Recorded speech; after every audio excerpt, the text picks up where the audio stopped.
করতে বলেছে। জি হ্যাঁ, শুনে রেখে দিন,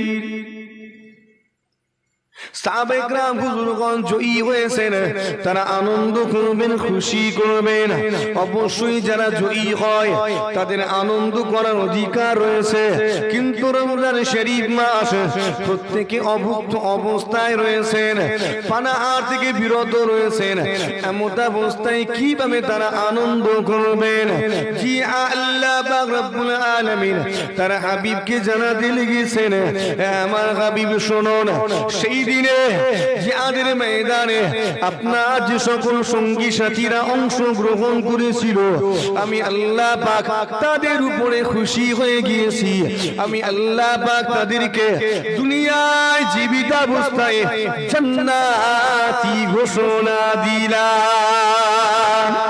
ও জওয়ানেরা, শুধু তাই নয়, আল্লাহ পাক তার হাবিবকে জানাতে লেগেছেন তারা এই দিনে বিজয় অর্জন করেছে, আমি আল্লাহ তাদেরকে জয়ী করেছি।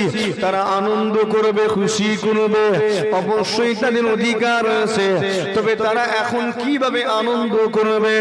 আমার হাবিব আপনি জানিয়ে দিন, আর কয়েকটা দিন তাদেরকে ধৈর্য ধারণ করতে বলুন, আর কয়েকটা দিন সবর ইখতিয়ার করতে বলুন। কয়েকটা দিন পরে রমজান শরীফের শেষে আমি আল্লাহ পাক তাদের জন্য আনন্দের একটা দিন নির্ধারণ করে দিয়েছি। সেই দিনে আপনার সঙ্গী সাথীরা আনন্দ উৎসব করবে। এই আনন্দের দিনটা হলো ঈদের। তোমরা এই দিন আনন্দ করো, খুশি করো। জি হ্যাঁ, ঈদ হলো আনন্দের দিন, খুশির দিন। কিন্তু কার জন্য আনন্দের জানেন? যে ব্যক্তিটা রমজান শরীফ মাসে সাহরি করলো, ঈদ হলো তার জন্য আনন্দের। যে ব্যক্তিটা রোজা রাখলো, ঈদ তার জন্য আনন্দের। যে ব্যক্তিটা ইফতারি করলো, ঈদ তার জন্য আনন্দের দিন। ঈদ আনন্দের দিন কার জন্য? যে ব্যক্তিটা তারাবির নামাজে অংশগ্রহণ করলো, ঈদ তার জন্য আনন্দের দিন। জি হ্যাঁ, ঈদ আনন্দের কার জন্য? যে ব্যক্তিটা রমজান শরীফ মাসে বেশি বেশি করে কোরআন শরীফ তিলাওয়াত করে নিল, ঈদ হলো তার জন্য আনন্দের দিন। ঈদ খুশির দিন কার জন্য? যে ব্যক্তিটা এই রমজান শরীফে লাইলাতুল কদরের রাত্রিতে জাগরণ করলো, ঈদ আনন্দের কার জন্য? যে ব্যক্তিটা ইতিকাফের মাধ্যমে রব্বুল আলামিন আল্লাহ পাকের নৈকট্য হাসিল করে নিল, ঈদ হলো তার জন্য আনন্দের। ঈদ খুশির দিন কার জন্য? যে ব্যক্তিটা সাদাকায়ে ফিতর আদায় করে নিল, ঈদ হলো তার জন্য আনন্দের। এবারে আপনি নিজের বুকে একটু হাত রাখুন, একটু নিজেকে প্রশ্ন করুন, জিজ্ঞাসা করুন, আপনি ঈদের দিনে আনন্দ করার অধিকারটা রাখেন তো? যে ঈদ কার জন্য খুশি? যে সেহরি করেছে, যে রোজা রেখেছে। আপনি রেখেছেন না? দিনের বেলা খেয়ে খেয়ে বাড়ি বেরিয়েছেন। আপনি তারাবির নামাজে অংশগ্রহণ করেছেন। এমনও অনেক যুবক আছে, অনেক বৃদ্ধও রয়েছে, এই দীর্ঘ একটা মাস একবারও তারাবি পড়েনি। এরকম আছে না নেই? কথা বলে না কেন? হ্যাঁ, আইপিএল এ খেলা দেখতে ব্যস্ত, একটা মাস চলে গেল, এক রাকাতও তারাবি পড়েনি। এটা বড় দুঃখের যে মানুষটা রমজান শরীফ মাস পেল, অথচ নেকি সঞ্চয় করে নিতে পারলো না। ওই মানুষটার মতো কপাল ফাটা আর কেউ নেই। কথা ঠিক না বলি? হতভাগা আর কেউ নেই। লাইলাতুল কদরের মতো রাত হেলায় পার করে দিয়েছে। এমন একটা রাত যে রাত্রিতে ইবাদত করলে 1000 মাসের চেয়েও বেশি নেকি পাওয়া যায়। একবার জোরে হয় না সুবহান। লাইলাতুল কদরি খায়রুম মিন আলফিশ শাহর। আল্লাহর কুরআন জানিয়েছে, আল্লাহ জানিয়েছেন, এই লাইলাতুল কদরের রাত এমন একটা রাত যেটা 1000 মাসের চেয়েও সেরা। এমনি অন্যান্য নবীগণ আমার নবীর উম্মত হওয়ার জন্য লালায়িত ছিলেন না, এমনি নয়। প্রত্যেকটা নবী এই দোয়া চেয়েছেন, আল্লাহ আমাকে নবী না করে, রাসূল না করে, পয়গম্বর না করে যদি আখেরি জামানার নবীর উম্মত করতেন তাহলে নিজেকে ধন্য মনে করতাম। কেন? অনেকগুলো কারণ, তার মধ্যে একটা হলো এরা এক রাতে ইবাদত করে 1000 মাসের চেয়েও বেশি নেকি সঞ্চয় করে। জোরে হয় না সুবহানাল্লাহ। এটা অন্যান্য নবীকেও দেওয়া হয়নি, তাদের উম্মতকেও দেওয়া হয়নি। আল্লাহ এটা আখেরি নবীকে তার উম্মতকে দিয়েছেন, শেষ নবীকে দিয়েছেন।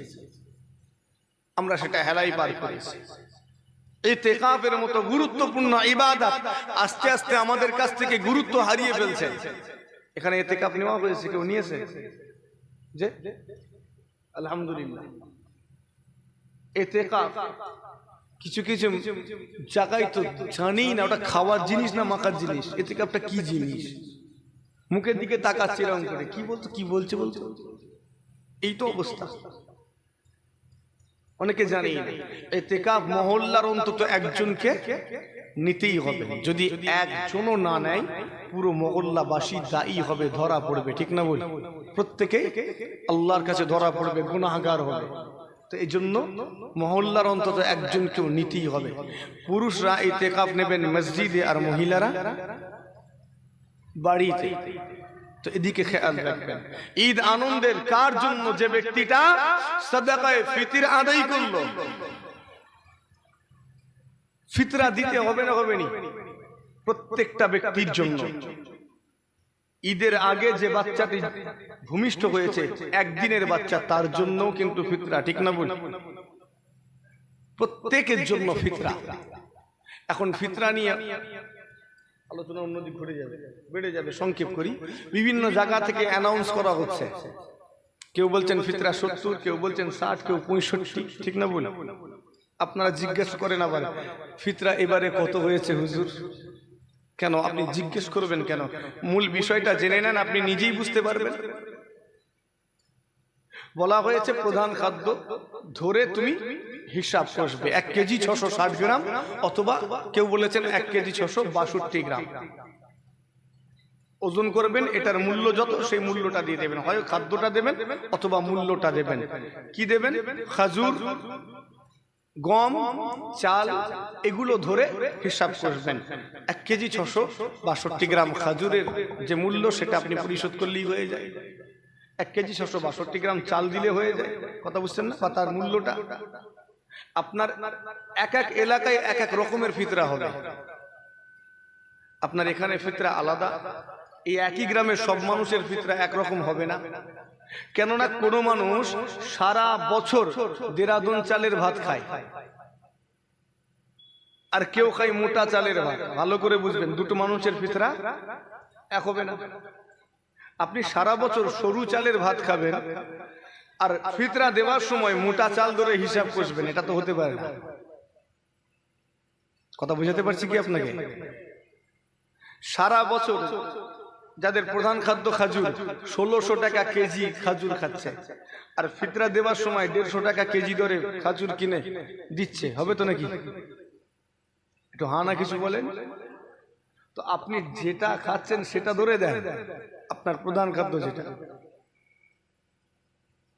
তো এজন্য এই যে অ্যানাউন্স করা হয় বিভিন্ন জায়গা থেকে, আমি এটার অতটা পক্ষপাতী নয়। কেননা এক একটা মানুষের ফিতরা এক এক রকম হবে। যে দামি চাল খাচ্ছে তার ফিতরা বেশি হবে, যে কমা চাল খাচ্ছে তার ফিতরা কম হবে, যে দামি খাজুর খাচ্ছে তার ফিতরা বেশি। কথা ঠিক না বলি? কিন্তু আমরা সারা সপ্তাহ হিসাব সবাইকে গমের আওতায় নিয়ে চলে এসেছি। সবাইকে, মানে ধনী মানুষ ওই গম দেখে দিচ্ছেন, আর গরিব মানুষটাও গম দেখে দিচ্ছেন, সবাই এক। ফিতরা প্রত্যেককে, গরিব ধনী সকলের জন্য আদায় করতেই হবে। আপনাকে এটা খেয়াল রাখতে হবে। সংক্ষেপে সূত্রটা বলে দিলাম, এবারে আশা করি আপনি হিসাব আগামী বছর বের করতে পারবেন। দিতে হবে কখন? ঈদগাহের ময়দানে যাওয়ার পূর্বে। ফিতরা ঈদের ময়দানে যাওয়ার পূর্বে আদায় করুন। এই জন্যই ঈদটার নাম হলো ঈদুল ফিতর। ঈদের নাম কি? ঈদুল ফিতর। তো আপনাকে ফিতরা আদায় করতে হবে। যে ব্যক্তিটা এই ফিতরা আদায় করলো, ঈদুল ফিতর হলো তার জন্য আনন্দের দিন। একবার জোরে হয় না সুবহানাল্লাহ। তো আদায় করুন। কিভাবে? অনেক আমাদের সমাজে অনেক গরিব মানুষ আছে, তারা ফিতরাটা কিভাবে দেবে?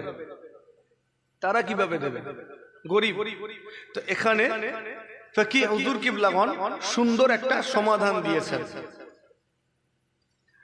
একজন গরিব ব্যক্তি, দুই ভাই, ধরেন দুইজনেই গরিব, সে তার ফিতরাটা জোগাড় করলো। প্রথম জন তার ফিতরা জোগাড় করলো, ধরুন 70 টাকাই ধরুন, জোগাড় করেছে কোনো রকমে কষ্ট করে।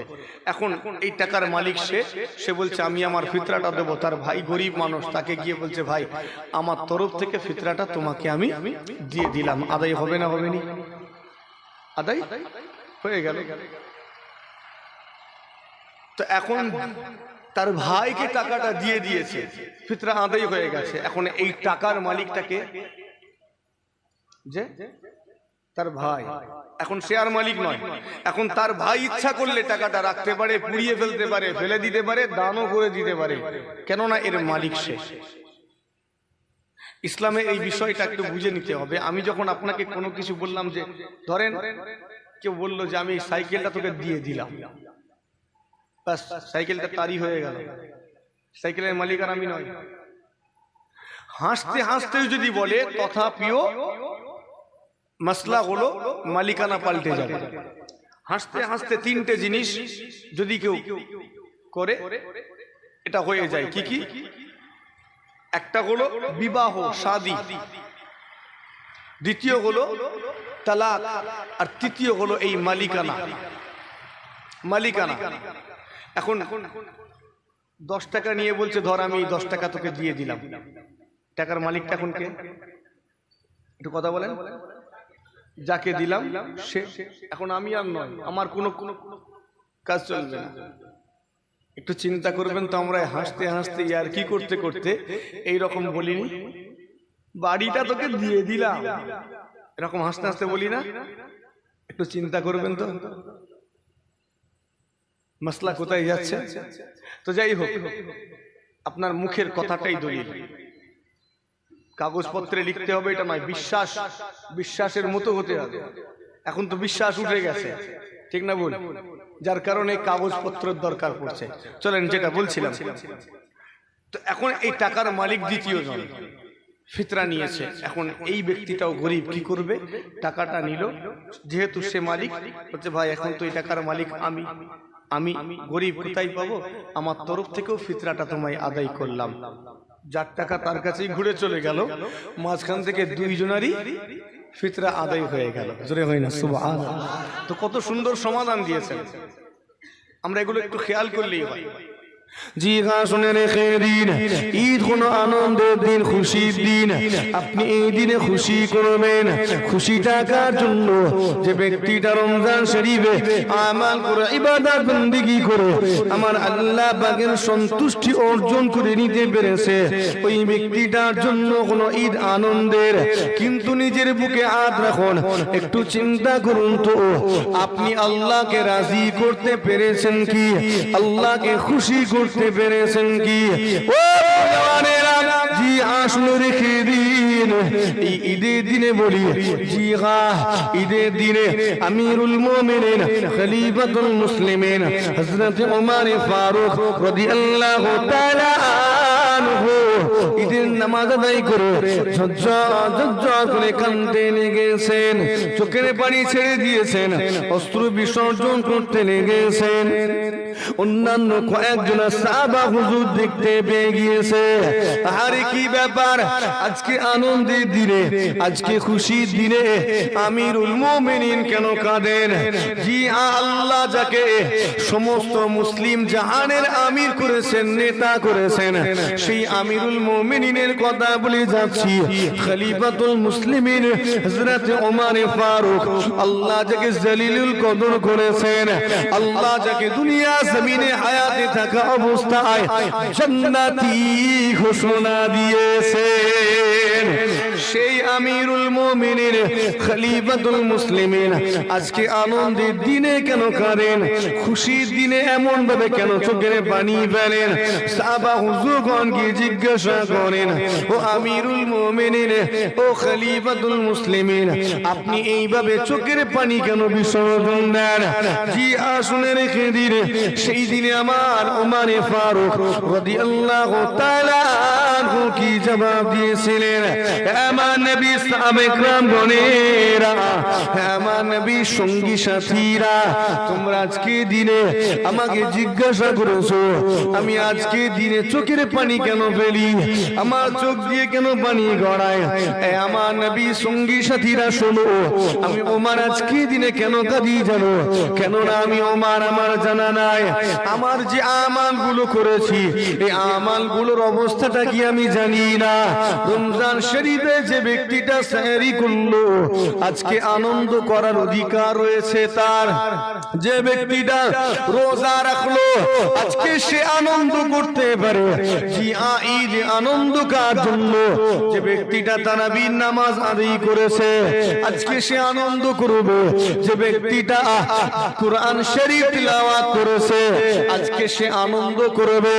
যে তারাবি বলেছে, ইতিকাফ নিয়েছে, সাদাকায়ে ফিতর আদায় করেছে আজকে ঈদের দিন তার জন্য আনন্দের।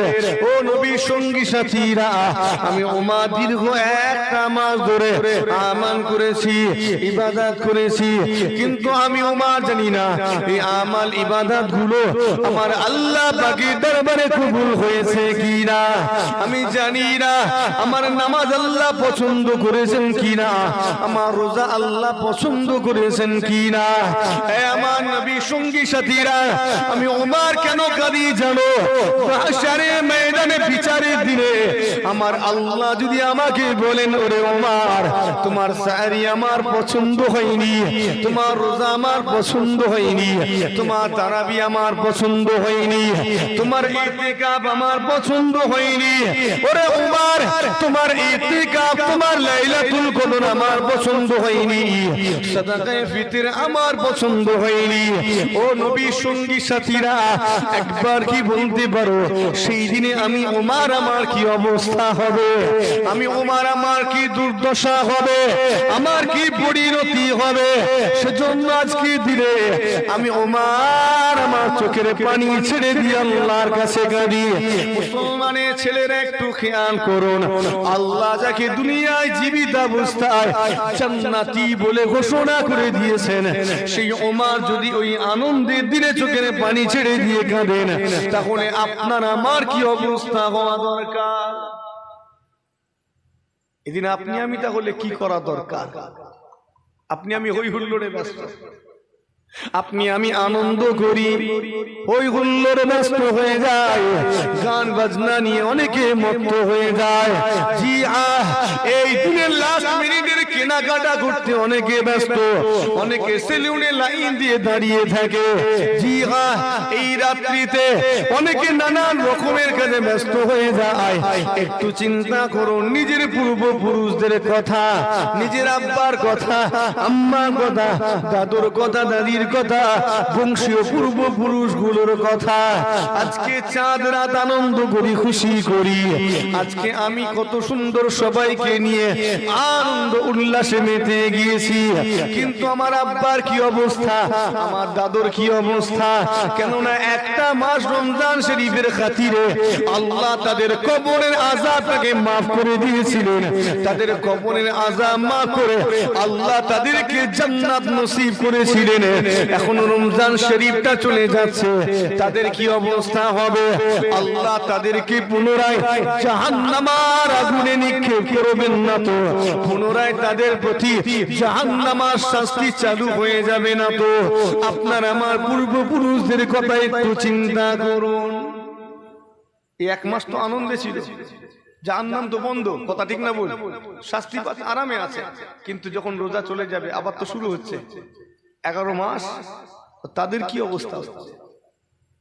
মুসলমানের ছেলেরা, নওজওয়ানেরা, তরুণেরা, একটু নিজেকে পরিবর্তন করুন, হেদায়েতের পথে ফিরে আসুন। আল্লাহ আমাদেরকে একটা মাস নেকির মজলিসে রেখেছিলেন। আল্লাহ আমাকে আপনাকে একটা মাস নেকির পরিবেশে রেখেছিলেন। আল্লাহ পাকের কাছে দোয়া চাই, আগামী 11টা মাস আল্লাহ যেন আমাদেরকে এইরকম নেকির মহলে রাখেন, নেকির পরিবেশে রাখেন। দীর্ঘ একটা মাস ধরে যে নেকির অভ্যাস তৈরি করেছেন, এই অভ্যাসটা যেন হারিয়ে না যায়। কথা ঠিক না বল? এটা যেন হারিয়ে না যায়, এটা ধরে রাখতে হবে। যদি ধরে রাখতে পারি আল্লাহ আমাদের সফল করবেন। জোরে হয় না সুবহানাল্লাহ? আর একটু জোরে হয় না? আর যদি হারিয়ে ফেলি ঠিকানা কিন্তু আলাদা হবে। একবার দুরূদ শরীফ, আল্লাহুম্মা সাল্লি আলা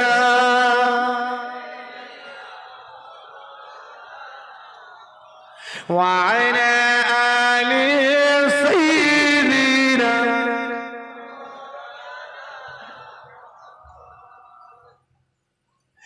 এসো এক জামাতে ঈদগাহেতে নামাজি পড়ি ভাই।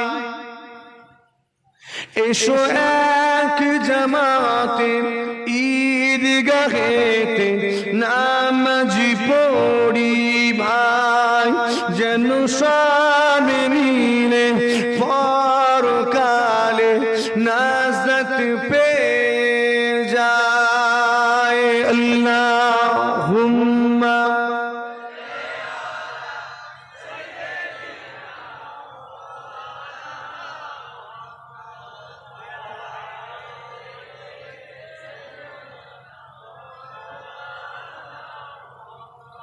এসো এক জামাতে ঈদগাহেতে নামাজ পড়ি ভাই। এসো এক জামাতে ঈদগাহেতে নামাজ পড়ি ভাই।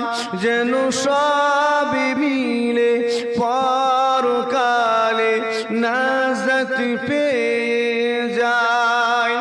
যুগে যুগে খোদার পথে জীবন দিলেন যাহারা।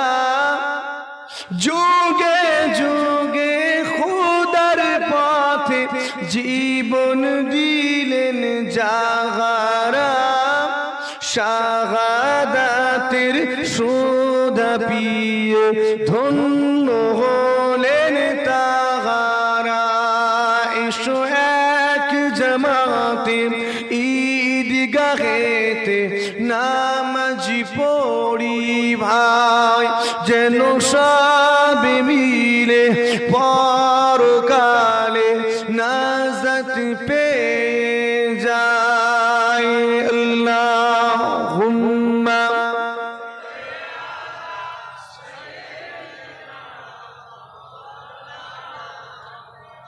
ওয়া আলা আলি সাইয়্যিদিনা। আমার দিনদার ইমানদার ভাই, নেককার আল্লাহ ওয়ালা পরহেজগার মুমিন মুসলমান ভাই, চলে নিজেকে মজবুত করুন। দীর্ঘ একটা মাস আমরা ছিলাম নেকির পরিবেশে, এই নেকির পরিবেশটাকে বজায় রাখেন। আল্লাহ আমাদের নেকির মহলে নেকির পরিবেশে রাখেন। বলি আল্লাহুম্মা আমিন। জোরে বলিন আল্লাহুম্মা আমিন। এই নেকির মহলটা যদি কায়েম রাখতে পারি তাহলে আপনার আমার জন্য কি ভালো। আর সেই মহল কায়েম রাখতে যারা সাহায্য করবেন তাদের জন্যও তো ভালো নাকি? হ্যাঁ, এই কথাই বলছি। আজকের এই ক্ষণস্থায়ী জান্নাতের বাগান কায়েম হয়েছে, নেকির মাহফিল আল্লাহ কায়েম করিয়েছেন। যারা যারা মেহনত করে কায়েম করেছে এদের কিছু ফায়দা আছে যে?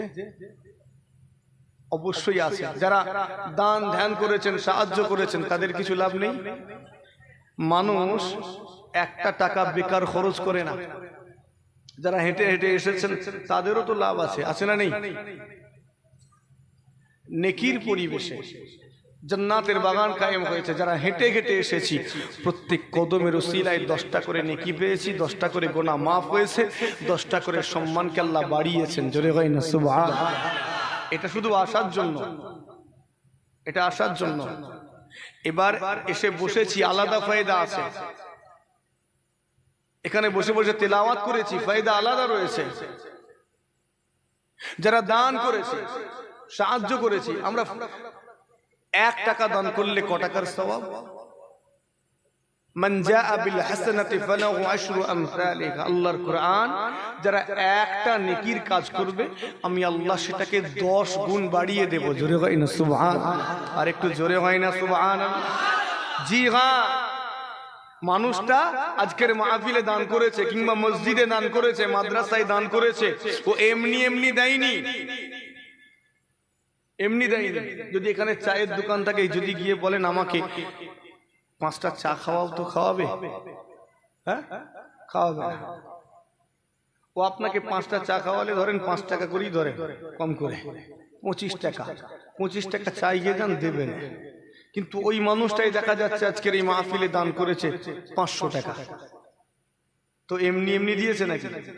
ও খেপা হয়ে গেছে? না, ও জানে আমার লাভ আছে, আমার স্বার্থ আছে। আমার ফায়দা কি? আমি দান করব, আমি সওয়াব পাবো, আর আমি সওয়াব পেলে আপনি জান্নাতে যাবেন। জোরে হয় না সুবহানাল্লাহ? এই আমি সওয়াব পেলে আমি যাব না আপনি যাবেন? আপনি পেলে আপনি যাবেন, আমি পেলে আমি যাব। তো ও জানে আমি দান করলে আমি সওয়াব পাবো, আমি সওয়াব পেলে আমি জান্নাতে যাব। একবার জোরে হয় না সুবহানাল্লাহ? এই জন্য দান করে, এই জন্য সাহায্য করে। আর আল্লাহ এটা আমাদের তৌফিক দেন। বলি আল্লাহুম্মা আমিন। জোরে বলিন আল্লাহুম্মা আমিন। আপনার আমার পীর আলা হযরত ছোট হুজুর পীর কেবলা রাহমাতুল্লাহ আলাইহি বাংলার জমিনে এরকম হাজার হাজার নেকির বাগান করেছেন। কথা ঠিক না ভুল? এরকম মসজিদ করেছেন, মাদ্রাসা করেছেন, জলসা মাহফিল করেছেন, খানকা নির্মাণ করেছেন, জিকরে মাহফিল করেছেন। ফায়দা আছে বলেই করেছেন, এমনি করেননি। দুনিয়ার ফায়দা নয়, আখিরাতের ফায়দা। একবার জোরে হয় না সুবহানাল্লাহ? আর ঈমানদার দুনিয়ার ফায়দাকে বেশি গুরুত্ব দেয় না, আখিরাতের ফায়দাটাকেই বেশি গুরুত্ব দেয়। আর যারা চালাক হবে তারা আসল জায়গার ফায়দাটাই দেখবে নাকি? বোকা মানুষ, নির্বোধ মানুষ দুনিয়া নিয়ে পেরেশান থাকবে, দুনিয়া গুছোতে ব্যস্ত। আর চালাক যারা হবে তারা নিজের আখিরাত গুছোতে ব্যস্ত থাকবে, কেননা ওটা চিরস্থায়ী আর এটা ক্ষণস্থায়ী। কথা ঠিক না বল? 60 বছরের জিন্দেগি, হাইয়েস্ট 100 বছর। এখন যা অবস্থা, গড় আয়ু তো মনে হয় 50-60 হয়েছে, তো খুব আমি ধরে নিলাম 100 বছর হাইয়েস্ট, এই তো অবস্থা। তো আপনি আপনার আসল জায়গাটা ঠিক রাখুন। আপনারা মা বীর আলা হযরত ছোট হুজুর পীর কেবলা রাহমাতুল্লাহ আলাইহি ঈদের দিনে সকালবেলা গোসল করে নিয়ে সকলকে নিয়ে হুজুর আমার চলে যেতেন ঈদগাহ ময়দানে। অসুবিধা হচ্ছে না তো? ঈদগাহ ময়দানে চলে যেতেন, কেননা ঈদের নামাজ ঈদগাহের ময়দানে আদায় করবেন।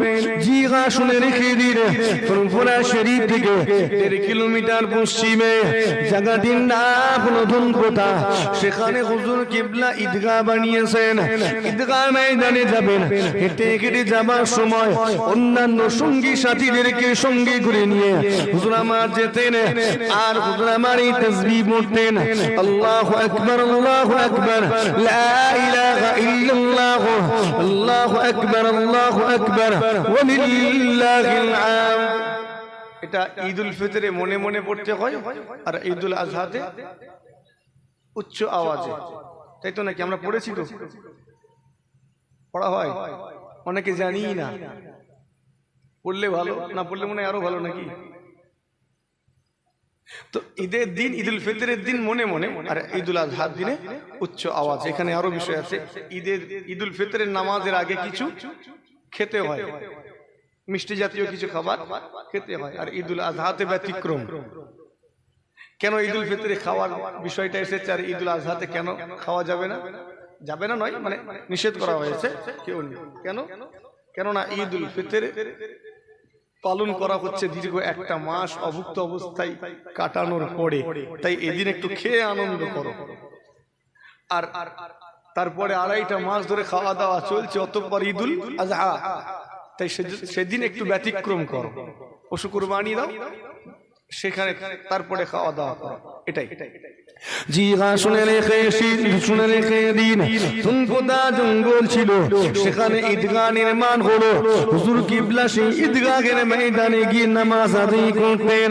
এই ঈদগাহ, জি হ্যাঁ, যেখানে ছোট হুজুর কিবলা দীর্ঘ 18টা বছর ধরে ইবাদত বন্দেগী করেছেন। আপনার জানা রয়েছে, যেখানে মুজাদ্দিদিস জামান দাদা হুজুর পীর কিবলা রহমাতুল্লাহ আলাইহি দীর্ঘ 22টা বছর ধরে ইবাদত বন্দেগী করেছেন। জি আসলে রেখে দিন, সেই ঈদগাহ ময়দানে হুজুর কিবলা যাবেন, ঈদের নামাজ আদায় করবেন। এই ঈদগাহ আপনার আমার পীর আলা হযরত ছোট হুজুর পীর কিবলা রহমাতুল্লাহ আলাইহি জীবনের 18টা বছর সেখানে ইবাদত বন্দেগী করেছেন। হুজুর রাত্রি বেলা চলে যেতেন, টুক টুক টুক টুক করে হেঁটে হেঁটে সেই ধনকোদা জঙ্গলে সারাটা রাত্রি ধরে ইবাদত বন্দেগী করতেন। আল্লাহ পাকের ইবাদতে মশগুল হয়ে যেতেন। জি হ্যাঁ, এক রাত্রির ঘটনা বর্ণনা করে যায়। হুজুর কিবলা বাড়ি থেকে বের হবেন, টুক টুক করে হেঁটে হেঁটে যাবেন। বাড়ির সম্মুখে রয়েছে মসজিদ, জি হ্যাঁ, মাদ্রাসা রয়েছে। হুজুর কিবলার মাদ্রাসায় বিভিন্ন জায়গার ছাত্ররা পড়াশোনা করে, হাফেজ কোরআন হয়, কোরআন শরীফের হিফজ করে থাকেন। জি হ্যাঁ, যারা হিফজ করেন কোরআন শরীফের, তারা রাত্রিতে জেগে জেগে জেগে জেগে আল্লাহ পাকের 30 পারা কোরআন শরীফটাকে হিফজ করেন, নিজের সিনাতে গেঁথে নেন। কেননা এটা বড় পরিশ্রম, বড় মেহনত। এই হাফেজ হওয়াটা বড় সাধনার বিষয়। তাদেরকে রাত্রি জেগে জেগে কোরআন শরীফ তিলাওয়াত করতে হয়, মুখস্থ করতে হয়, ইয়াদ করতে হয়। ছেলেটা মসজিদে রাত্রি বেলা কোরআন শরীফের হিফজ করতে লেগেছেন। হঠাৎ করে তার কানে একটা আওয়াজ ভেসে আসে, সাল্লাল্লাহু আলা মুহাম্মদ সাল্লাল্লাহু আলাইহি ওয়াসাল্লাম, সাল্লাল্লাহু আলা মুহাম্মদ সাল্লাল্লাহু আলাইহি ওয়াসাল্লাম। এটা হলো একটা সংক্ষেপিত দরুদ শরীফ। আর এই দরুদ শরীফটা আপনার আমার পীর মুর্শিদ হুজুর কিবলা বড় পছন্দ করতেন। তিনি বারবার করে এই সংক্ষেপিত দরুদ শরীফটা ঘুরিয়ে ঘুরিয়ে পাঠ করতেন। জি হ্যাঁ, মাদ্রাসা ছাত্রটি রাত্রি বেলা কোরআন শরীফের ইয়াদ করছেন, মুখস্থ করছেন, কানেতে আওয়াজ ভেসে আসে, কি ব্যাপার এত গভীর রাত্রিতে এই গুরু গম্ভীর আওয়াজ কোথা থেকে আসে, এত সুন্দর আওয়াজ কোথা থেকে ভেসে আসে? ছাত্রটি কোরআন শরীফটাকে সালাত দিয়েছেন, কোরআন শরীফটাকে সালাত দিয়ে বন্ধ করে এবারে টুক করে একটা থামের আড়ালে লুকিয়ে বলেছেন। থামের আড়ালে লুকিয়ে দেখতে চান এই আওয়াজটা কোথা থেকে আসে। এই সুন্দর আওয়াজ, দরুদ শরীফ তিলাওয়াতের আওয়াজ কোথা থেকে আমার কানে আসে? থামের আড়ালে লুকিয়ে লুকিয়ে অপেক্ষা করছেন, চারিদিকে দেখতে লেগেছেন। ছাত্রটি নিজে বর্ণনা করেন, রাত্রি বেলা আমি থামের আড়ালে লুকিয়ে লুকিয়ে দেখতে লেগেছি আমার পীর আলা হযরত জুলফিকার আলী সিদ্দিকী ছোট হুজুর পীর কিবলা রহমাতুল্লাহ আলাইহি রাত্রি বেলা ধনকোদা জঙ্গলে যাবেন। যাওয়ার উদ্দেশ্যে বাড়ি থেকে বাইরে বের হয়েছেন। আর আমার হুজুর কিবলা পাঠ করছেন সাল্লাল্লাহু আলা মুহাম্মদ সাল্লাল্লাহু আলাইহি ওয়াসাল্লাম। আর আমার হুজুর কিবলার সাথে সাথে হুজুর কিবলার আশেপাশে সমস্ত কিছু গাছ গাছের পাতা, আশেপাশের ইট পাথর, বালি বালির কোনা সবকিছু আমার হুজুর কিবলার সাথে সাথে এই দরুদ শরীফটা তিলাওয়াত করতে লেগেছে। ও জি আসলে রেখে দিন, যারা আল্লাহর ওলি হন, আল্লাহর প্রিয় পাত্র হয়ে যান, আল্লাহ পাকের প্রিয় ভাজন হয়ে যান, তাদের সোহবতে যা কিছু যায়, তাদের সঙ্গতে যা কিছু যায়, আল্লাহ সবকিছুকে একটা পরিবর্তন করে দেন। সেখান থেকে একটা পজিটিভ ভাইবস আসতে থাকে, সেখান থেকে পজিটিভ এনার্জি আসতে থাকে। জি আসলে রেখে দিন, হুজুর কিবলা কেটে কেটে যাচ্ছেন। ছাত্রটি বর্ণনা করেন, হুজুর কিবলার সাথে সাথে আওয়াজটা চলে যাচ্ছে, হুজুর আমার কেটে কেটে যাচ্ছেন সাল্লাল্লাহু আলা মুহাম্মদ সাল্লাল্লাহু আলাইহি ওয়াসাল্লাম। এইভাবে তিলাওয়াত করতে করতে হুজুর আমার চলে গেলেন, আর এই আওয়াজটাও সমস্ত কিছু হুজুরের সঙ্গে তিলাওয়াত করতে করতে চলে গিয়েছে। হুজুর যাচ্ছেন, আওয়াজটাও সঙ্গে সঙ্গে যাচ্ছে। যারা আল্লাহর প্রিয় পাত্র হয়, এই আমরা তাদের সোহবত চাই না চাইনি? কেন? তাদের সোহবতের একটা তাসির পড়ে, একটা আসর আমাদের উপরে পড়ে।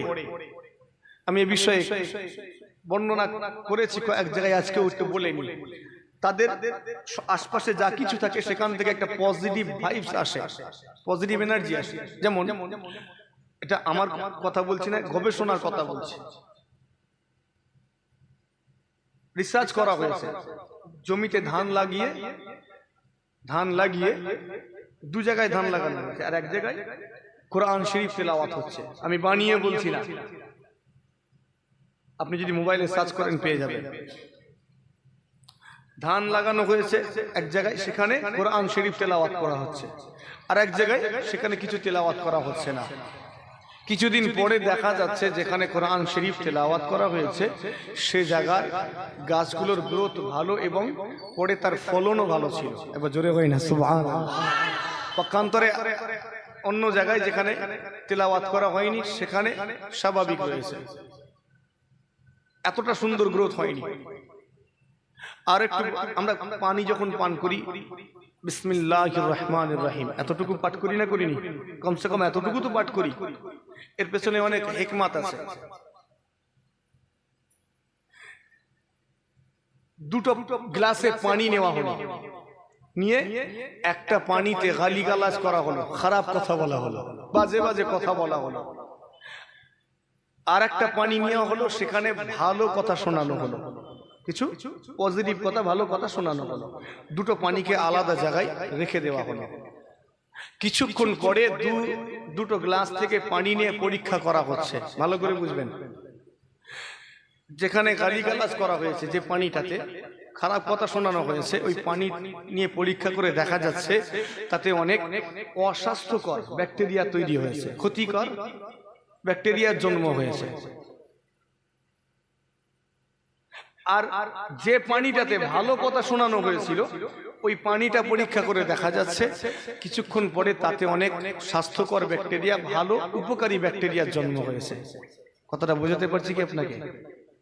আপনি যখন বিসমিল্লাহির রহমানির রহিম পড়ে খাচ্ছেন, তখন এই পানিটার মধ্যে এই তেলাওয়াতের একটা আসর পড়ে। একবার জোরে হয় না সুবহানাল্লাহ। একটা তাসির পড়ে। কেউ অসুস্থ হয়েছে, তেলাওয়াত করে ফুঁক দেওয়া হয়, আল্লাহ শিফা দেন না দেননি? হ্যাঁ, এই তেলাওয়াতের খাতিরে আল্লাহ শিফা দেন। একবার জোরে হয় না সুবহানাল্লাহ। একটা পজিটিভ ভাইবস আসে। একটা মানুষ নোংরা কাজ করত, চুরি করত, ডাকাতি করত, কিন্তু সেই মানুষটা আল্লাহর নেক বান্দাদের সোহবতে যাওয়ার পরে আল্লাহ পরিবর্তন করেন না করেননি? হ্যাঁ, এটা হলো সোহবতের তাসির। একবার জোরে হয় না সুবহানাল্লাহ। জি হ্যাঁ, শুনেন শুধুমাত্র মানুষকে পরিবর্তন করা হয়েছে তা নয়, মানুষ পরিবর্তন হয় তা নয়, বরং তাদের সোহবতে যা কিছু যায় আল্লাহ সব কিছুকেই পরিবর্তন করেন। ও নওজওয়ানেরা, তরুণেরা, একটু খেয়াল করে শুনেন খেরিন। আপনারা মা পীর আলা হযরত নওয়াজ হুজুর পীর কিবলা রাহমাতুল্লাহ আলাইহি যে জায়গাটায় বসতেন দায়রা শরীফে, অনেকেই হয়তো জানেন দায়রা শরীফে যে জায়গাটায় বসে হুজুর আমার মানুষকে সবক দিতেন, মানুষকে ইলমে তাসাউফের শিক্ষা দিতেন, ইলমে তরিকাত, ইলমে হাকিকাত, ইলমে মারিফাতের নিয়ামত দান করতেন, মানুষকে ইলমে বাতিনের ফায়েজ দিতেন। সেই জায়গাটা পরবর্তীকালে যখন সংস্কারের প্রয়োজন পড়ল, জি হ্যাঁ, সে জায়গাটা সুন্দর করে সাজানোর ইচ্ছা হলো। অনেক সময় যায় না, বাপ একটা জায়গায় একটা ঘর করেছে, ছেলের ইচ্ছা যায় না যে ঘরটা সুন্দর করব? যায় না? যায়নি? খড়ের ছাউনি, বাঁশ দিয়ে মাটির দেওয়াল, তো ছেলে বলছে আব্বা এই জায়গায় বসে আমি একটু সুন্দর করব, একটু টাইলস লাগাবো, মার্বেল বসাবো। কার কথা বলছি মনে আছে? নওয়াব হুজুর কিবলা রহমাতুল্লাহ আলাইহির কথা বলছি। দায়রা শরীফে বসতেন যেখানে, তো ওটা সংস্কার করবে, একটু পাকাপুক্ত করবে। পীর-আল্লামা বাকিবিল্লাহ সিদ্দিক রহমাতুল্লাহ আলাইহি তো সংস্কার করবে।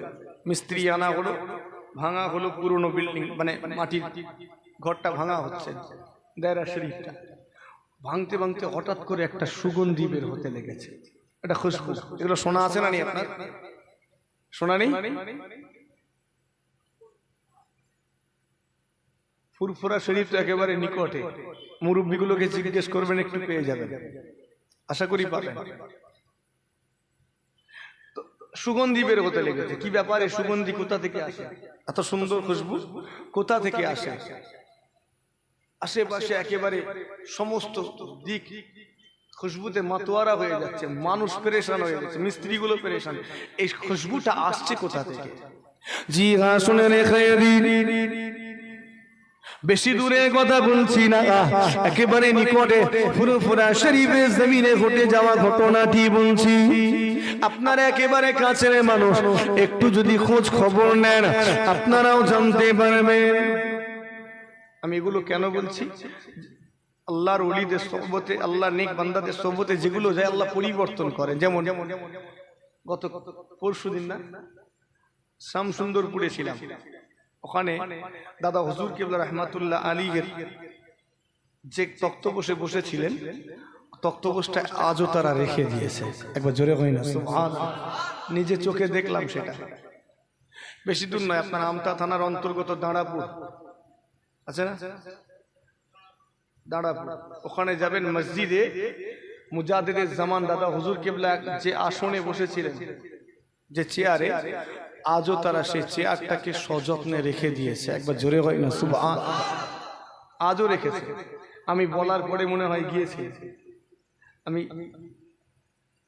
ঈদের পরের দিন সেখানে গিয়েছিলাম, তো দেখার পরে ভাইকে বলেছিলাম, তারপরে ভাই আজকে গিয়েছিলেন, ও আবার ভিডিও করেছে, মাশাআল্লাহ।